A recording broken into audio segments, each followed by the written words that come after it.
जाने होइन त यस्तो राम्रो ठाउँ। काठमाडौँको भिडभाड र कोलाहलबाट केही घन्टाको दूरीमा रहेको प्राकृतिक स्वर्ग शिवपुरी राष्ट्रिय निकुञ्जमा तपाईँलाई स्वागत छ। आजको हाम्रो यात्रा सुरु हुँदैछ बुढा नीलकण्ठ स्थित प्रवेशद्वारबाट। गन्तव्य हो शान्त र आध्यात्मिक नागी गुम्बा हुँदै रोमाञ्चक तारेभिरतिर।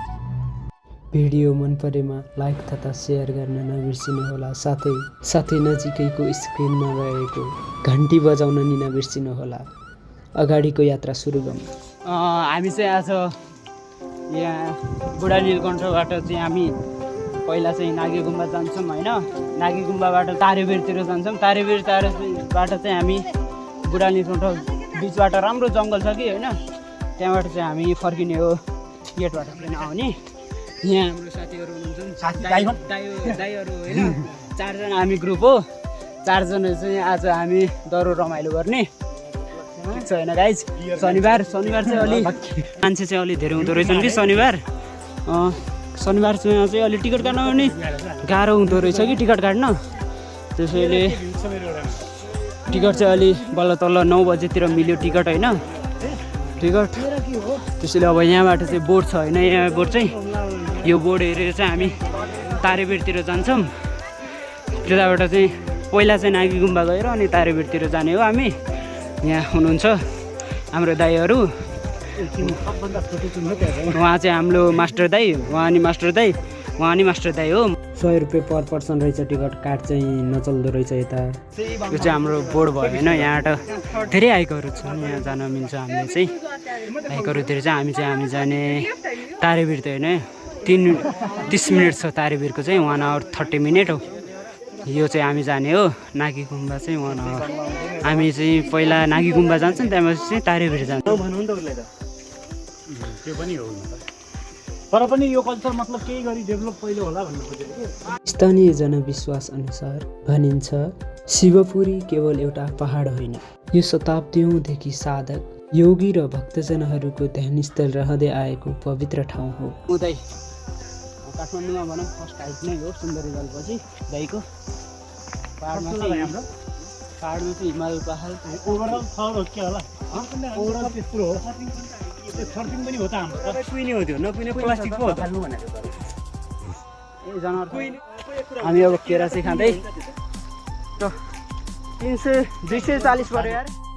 बिहानको समयमा हिँड्दा चराचुरुङ्गीको मधुर आवाजले यात्रा अझ स्मरणीय बनाउँछ।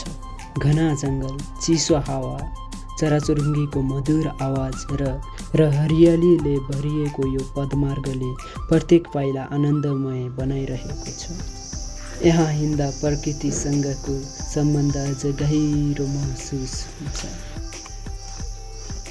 करिब 1 घन्टाको पदयात्रापछि हामी पुग्छौँ नागी गुम्बामा। शिवपुरी क्षेत्र विभिन्न चराचुरुङ्गी र जनावरहरूको वासस्थान पनि हो। शान्त वातावरण र प्रार्थनाको मधुर ध्वनि र वरिपरि फैलिएको घना हरियालीले मनलाई अपार शान्त मिल्छ। गुम्बा पुगिसक्यौँ होइन, अलगै छ तलतिर नागी गुम्बा। यो चाहिँ राम्रो छ।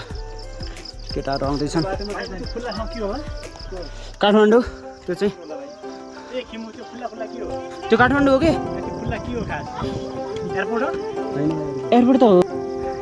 ऊ त्यो खुल्ला भने त सेतो त्यो पुरै ग्राउन्ड होइन होला।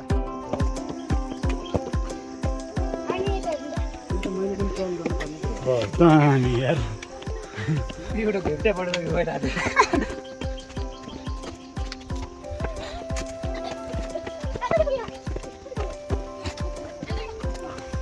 नागी गुम्बा ऊ त्यो हाम्रो सहर।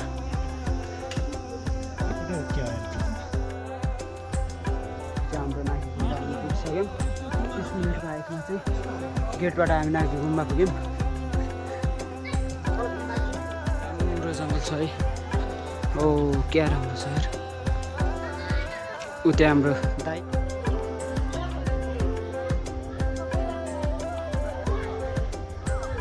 यो स्थान ध्यान, आत्मचिन्तन र केही क्षण प्रकृतिको काखमा बिताउन उत्कृष्ट गन्तव्य हो। नागी गुम्बा पुग्दा समय नै केही बेर रोकिएको जस्तो लाग्छ। प्रार्थनाको ध्वनि र हावामा फरफराइरहेका झन्डाहरू र वरिपरिको हरियालीले मनलाई गहिरो शान्ति दिन्छ।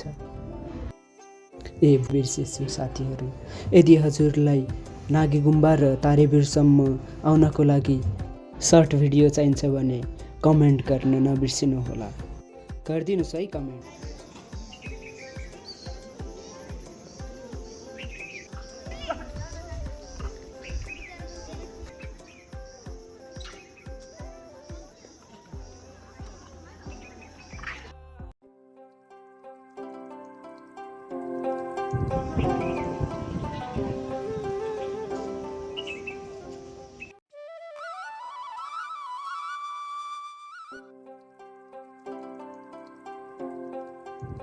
हजुरहरूले टिकट चाहिँ हातमै राखिराख्नु होला कि अगाडि चेक गर्छन्।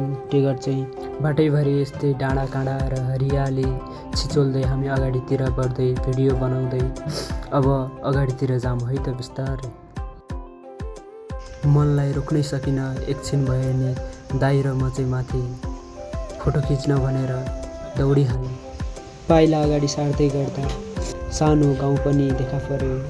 आँखैमा राम्रो गाउँ, एकछिन बसेर हामी रमाइलो हरियाली दृश्य निहाल्दै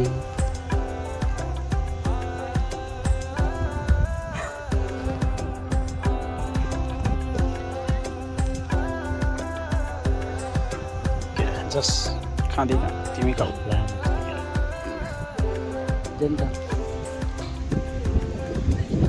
खाजा नास्ता नि हामीले यता किन्न पाउने रहेछन्।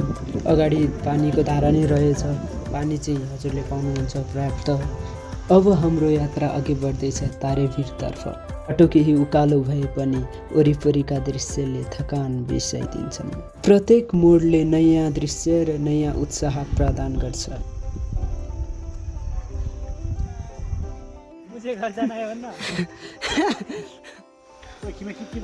काफल ऐसेलु आधी एक घन्टा बेसी चाहिँ मजाले उकालो हिँडियो है गाइज। फाइनली टपमा पुग्यो। दाइको डान्स त सक्छ त कसले फेरि हेरौँ त।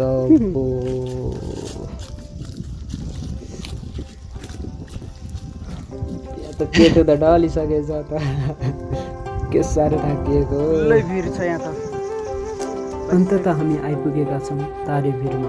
यहाँबाट देखिने काठमाडौँ उपत्यकाको मनोरम दृश्य साँच्चीकै मनमोहक छ। सफा मौसममा उपत्यकाका धेरै भागहरू स्पष्ट निहाल्न सकिन्छ। प्रकृति प्रेमी, पदयात्रा पारखी, फोटोग्राफी रुचाउनेहरूका लागि तारेभिर एक अविस्मरणीय पदयात्रा हो। यदि तपाईँ पनि काठमाडौँ नजिकैको शान्त, सुन्दर र साहसिक पदयात्राको अनुभव लिन चाहनुहुन्छ भने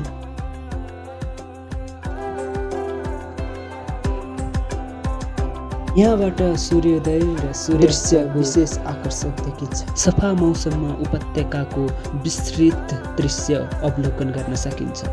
अवश्य आउनुहोला, आउन चाहिँ नभुल्नुहोला है त। आर्मीले जे सोध्नु के भन्नुहोस् पाल्दैन हामीलाई। आर्मीले के भनेको तिमीलाई? सर्टकट त लिन मिल्दैन नि बाबु भन्दै थियो आर्मीले। हामीले लगेर छोड्यौँ। अब तलतिर गाउँ छ।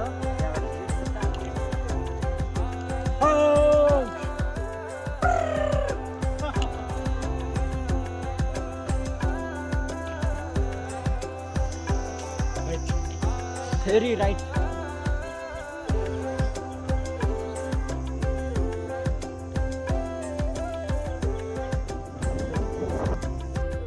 यस्तै भिडियो पुनः हेर्न चाहनुहुन्छ भने भिडियो मन परेमा लाइक, सेयर, फलो गर्न नबिर्सिनुहोस्। अर्को यात्रामा हामी फेरि भेटौँला। धन्यवाद।